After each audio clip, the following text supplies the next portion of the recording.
तो गाइस कैसे हैं आप सब लोग। ट्रू डीमन के एपिसोड 41 के साथ हाजिर है। तो लास्ट एपिसोड के एंड पे हमने देखा था कि हमारा जियोन जो होता है वहां पर कसम उठा लेता है। उस ब्रेसलेट को पहनने के बाद वो कहता है कि मैं मार्क ग्योंग यून सन ऑफ इंडियन यहाँ पर इस बात की कसम खाता हूँ कि मैं यहाँ पर आज के बाद से तुम्हारा डिसाइपल हूँ। और इसी के साथ ही वहाँ पर दूसरी तरफ से मास्टर शामन जो सोच रहा होता है कि अब जबकि इस लड़के ने यहाँ पर ब्रेसलेट पहन लिया है तो इस ब्रेसलेट की एक खासियत ये होती है कि ये एक बहुत ही प्योर डिमोनिक ब्रेसलेट है। इसको पहनने के बाद जो भी यहाँ पर कसम खाता है, जिस बंदे के लिए कसम खाता है, हमेशा के लिए वो उसका गुलाम बन जाता है और हमेशा के लिए उसके सभी ऑर्डर्स को उसे फॉलो करना पड़ता है, चाहे वो उसे कोई भी ऑर्डर क्यों ना दे। अब जो लड़का मेरा पूरी तरह से गुलाम बन चुका है और इसी के साथ ही वो अपने पास एक बुक निकालता है और उसे कहता है कि लड़के तुमने यहाँ पर जो कुछ मुझसे मांगा वो सब कुछ इसके अंदर है। इसके अंदर डॉल बनाने का तरीका भी है। ये बुक मैंने खुद अपने हाथों के साथ लिखी है और इसके अंदर मेरा सारे का सारा लाइफ एक्सपीरियंस है। मैं यहाँ पर तुम्हें 2 घंटे का टाइम देता हूँ, इसको अच्छी तरह से याद कर लो और उसके बाद तुम्हें इस बुक को मुझे वापस करना होगा। तुम्हारा जियोन उसे कहता है कि मास्टर आपका बहुत बहुत शुक्रिया। जैसे वो वहां पर से बाहर निकलने लगता है तो फॉर्मेशन अभी भी एक्टिवेटेड होती है। तो वो कहता है कि मास्टर इस ब्लेड फॉर्मेशन को तो खत्म कर दे। तो मास्टर उसे कहता है कि इस ब्लेड फॉर्मेशन को खत्म करने का तरीका भी इस बुक के अंदर लिखा हुआ है। ये तुम्हारे पर डिपेंड करता है कि तुम यहाँ पर कितनी जल्दी इस फॉर्मेशन को तोड़कर यहाँ पर से बाहर निकल पाते हो। अगर तुम यहाँ पर बैरियर को तोड़कर निकल पाए तभी तुम यहाँ पर मेरे पास आना, वरना यहीं पर मर जाना। और इसी के साथ ही शामन जो वहां पर से चला जाता है। उसके चले जाने के बाद मेरा जीवन वहां पर सोच रहा था कि ये तो यहाँ पर मुझे सिखाना भी शुरू कर दिया, चलो कम से कम टीचर तो अच्छा ही है। और इसी के साथ ही वो उसकी बुक वहां पर खोलता है, पढ़ना स्टार्ट करता है। जब किसी के साथ ही दिखाते हैं कि ब्लू स्पिरिट उसके पास आती है और कहती है फाइनली वो शामन यहाँ पर से चला गया। जैसे ब्लू स्पिरिट उसके पास आती है तो हमारा जीवन जो होता है उसके ऊपर अटैक कर देता है। तो वो कहती है बेवकूफ से तुम क्या कर रहे हो, मेरे पर क्यों अटैक कर रहे हो। तो जीवन कहता है मैं बस यहाँ पर चेक कर रहा था कि तुम असली हो यहाँ पर नकली हो। तो वो कहती है क्या तुम यहाँ पर मेरे पर शक कर रहे हो। फिर साथ ही हंसना शुरू कर देती है और कहती है लेकिन मुझे एक बात की समझ नहीं आई कि तुम वहां पर एक ही जगह के ऊपर बार बार भाग रहे थे, वो बिल्कुल अकेले, तुम्हारे साथ वहां पर कोई था भी नहीं। मैं तो बहुत ज्यादा हैरान हो रही हूँ और मैं यहाँ पर साइड के ऊपर खड़ी होकर बहुत ज्यादा एंजॉय कर रही थी। और इसी के साथ ही उसे कह दिया कि मोटला मुझे बताओ कि तुमने यहाँ पर इस ब्रेसलेट को क्यों पहन लिया, ये बहुत ज्यादा पावरफुल है, अब तुम इस ब्रेसलेट को तोड़कर बाहर कैसे निकलोगे। तुम्हारा जीवन उसे कहता है कि अच्छा तो ये वाला ब्रेसलेट। और इसी के साथ हमारा जीवन उस ब्रेसलेट को बड़ी आसानी के साथ अपनी बाजू के ऊपर से उतार देता है। ब्लू स्पिरिट कहते हैं कि ये क्या, ये कैसे हुआ, तुमने तो यहाँ पर कसम खाई थी, मैंने खुद देखा था। तो जीवन उसे कहता है कि उसने कहा था कि ये ब्रेसलेट जो है अपने असली नाम और अपने असली फादर का नाम लेने से ही एक्टिवेटेड होता है, लेकिन मेरा नाम तो मॉक ग्योंगवून है ही नहीं और ना ही मेरे फादर का नाम मॉक इंडेन है। मेरा नाम और मेरे फादर का नाम तो अलग है, तो इसी वजह से ये कसम यहाँ पर काम नहीं करेगी। तो ये बात सुनने के बाद ब्लू स्पिरिट कहते हैं कि तुमने तो यहाँ पर उस शामन को भी बेवकूफ बना दिया, इसका मतलब यह है कि अब तुम यहाँ पर उसका भी फायदा उठाने वाले हो। तो वो कहता है हाँ क्यों नहीं। और इसी के साथ ही ब्लू स्पिरिट से कहती है तो फिर चलो यहाँ पर से निकल चलते हैं, अब जबकि ब्रेसलेट फेक है तो क्यों ना भाग चले। तो हमारा जीवन कहता है कि नहीं, पहले मुझे यहाँ पर शामन से पूरा फायदा तो उठा लेने दो। मुझे लगता है कि शामन जो है अच्छी तरह से मुझे मास्टर बनकर सिखाना चाहता है, चाहे उसके यहाँ पर कोई अलग से मकसद जरूर होंगे, लेकिन जब तक यहाँ पर वो मुझे सिखा रहा है तब तक मैं उसे सीखूंगा और उसके बाद मैं शामन को मार डालूंगा और यहाँ पर से निकल जाऊंगा। और इसी के साथ ही फिर से ब्रेसलेट को पहन लेता है। तो वो उसे कहती है लेकिन तुम यहाँ पर से कैसे निकलोगे, और तुम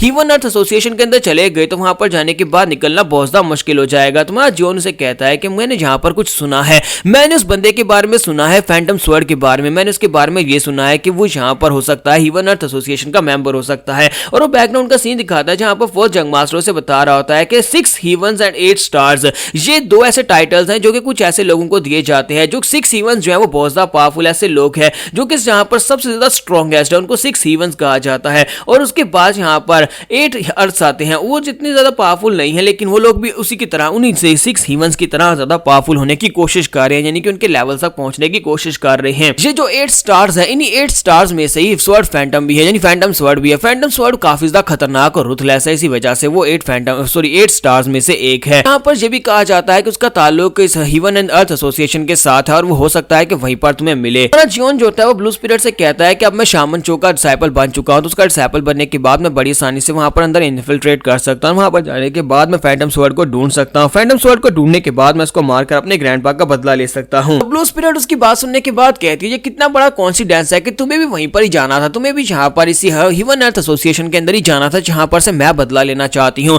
तुम्हारा जीवन उसे कहता है कि तुम्हारी बातें सुनने के बाद ऐसे लगता है जैसे कि तुम यहाँ पर हीवन अर्थ एसोसिएशन को मुझसे भी ज्यादा अच्छे से जानती हो, क्या तुम यहाँ पर मुझे इस बारे में कुछ बताना चाहोगी। तो इसी के साथ ही ब्लू स्पिरिट से कहती है लेकिन पहले मेरी एक शर्त है, तुम्हें मेरा डिसाइपल बनना होगा। तुम्हारा जीवन उसे कहता है क्या मुझे यहाँ पर तुम्हारा डिसाइपल बनना होगा। तो वो कहती है हाँ तुम्हें मेरा डिसाइपल बनना होगा, तुम्हें मेरा बदला लेना होगा, क्योंकि एक बार तुम जब मेरे डिसाइपल बन जाओगे तो तुम्हें यहाँ पर मेरी लिनिएज को आगे बढ़ाना होगा और इसी के साथ ही मेरा बदला भी तुम्हारा बदला होगा, तुम यहाँ पर सभी लोगों को मारोगे जिन लोगों ने मेरे साथ बुरा किया था। तुम्हारा जीवन कहता है कि अच्छा ठीक है ये बात, और इसी के साथ ही वो सोच रहा होता है कि लास्ट टाइम ये बहुत ज्यादा गुस्सा हो गई थी जब वहां पर हिवरनथ एसोसिएशन का मास्टर वून खड़ा था। इसका मतलब यह है कि ये उन लोगों से बहुत ज्यादा नफरत करती है। तो इसी के साथ ही जॉन कहता है कि रिवेंज एक ऐसी चीज है जिसे मुझे भी यहाँ पर चाहिए, रिवेंज एक ऐसी चीज है जो तुम्हें भी चाहिए, तो फिर हम दोनों यहाँ पर एक दूसरे के साथ काफी अच्छे से आगे बढ़ सकते हैं। जॉन उसे कहता है लेकिन तुम्हारे साथ जो कुछ भी हुआ था वो तो हजारों साल पहले हुआ था और वो सभी लोग तो मर चुके हैं, टाइम ने तुम्हारा बदला ले लिया। तो ये बात सुनने के बाद ब्लू स्पिरिट उसे कहती है कि मुझे बताओ कि अगर तुम्हारे ग्रैंडफादर यहाँ पर मर गए हैं और 100 साल गुजरने के बाद वो सभी लोग मर जाए, जिन लोगों ने यानी फैंटम स्वॉर्ड मर जाए, तो क्या तुम यहाँ पर इसके अपने बदले को भूल जाओगे? तुम्हारे अंदर जो नफरत की भावना है वो खत्म हो जाएगी?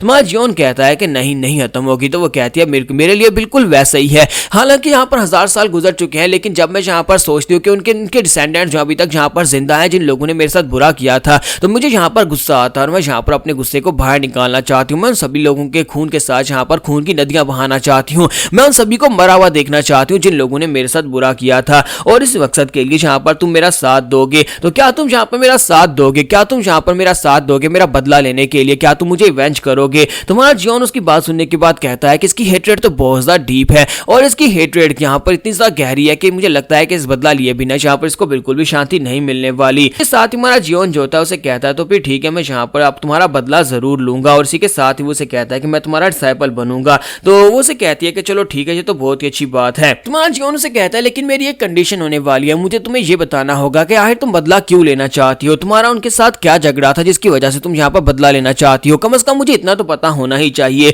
तो इसी के साथ ही वो थोड़ी देर के लिए खामोश होती है, फिर साथ ही उसे कहती है कि मैं सिर्फ तुम्हें एक चीज बताऊंगी। हिवरनथ एसोसिएशन जो थी वो उसके अंदर 3 डिवीजन थी, उनमें से एक डिवीजन का नाम था मून डिवीजन और मैं मून डिवीजन की कैप्टन हुआ करती थी। तो ये बात सुनने के बाद मां जॉन कहता है कि अच्छा ठीक है, मुझे समझ आ गई कि तुम उनकी अपनी एक डिवीजन की साथी थी और उसके बाद उन्होंने तुम्हें धोखा दिया। और उसके बाद हमारा जियोन जो है वहां पर उस ब्रेसलेट को पहने हुए अपना नाम लेता है और कहता है कि मैं जियोंग जहां पर इस बात की कसम खाता हूं कि आज के बाद से मैं जहां पर तुम्हारा डिसाइपल हूं और साथ ही मैं जहां पर तुम्हारा बदला लेने में तुम्हारी पूरी मदद करूंगा। जैसे हमारा जियोन वहां पर उसके सामने कसम खाता है, तो क्योंकि अब ब्रेसलेट उसने पहना हुआ है तो इसी वजह से अब उसकी कसम यहां पर पक्की हो चुकी है। और उसके बाद हमारा जियोन से कहता है कि मैं जहां पर तुम्हारा बदला जरूर पूरा करने वाला हूं तुम्हारा डिसाइपल बनकर। के साथ हमारा जियोन से कहता है कि ब्लू स्पिरिट चलो अब यहां से चलते हैं। जबकि ब्लू स्पिरिट उसे कहती है कि अब जबकि तुम मेरे डिसाइपल बन चुके हो, तुम्हें नहीं लगता कि तुम्हें यहाँ पर मुझे मास्टर कहकर बुलाना चाहिए? तुम्हारा जियोन उसे कहता है कि नहीं, मैं यहाँ पर तुम्हें मास्टर क्यों कहूंगा? मेरी यहाँ पर एक और कंडीशन है कि मैं आज के बाद से तुम्हें कभी मास्टर नहीं कहूंगा, मैं तुम्हें सिर्फ और सिर्फ ब्लू स्पिरिट ही कहूंगा। तो वो उसे कहती है क्यों तुम मुझे यहाँ पर मास्टर क्यों नहीं कह सकते? मैं उस शामन से भी ज्यादा बेहतर हूँ, लेकिन तुम उस शामन को मास्टर कह सकते हो और मुझे मास्टर नहीं कह सकते।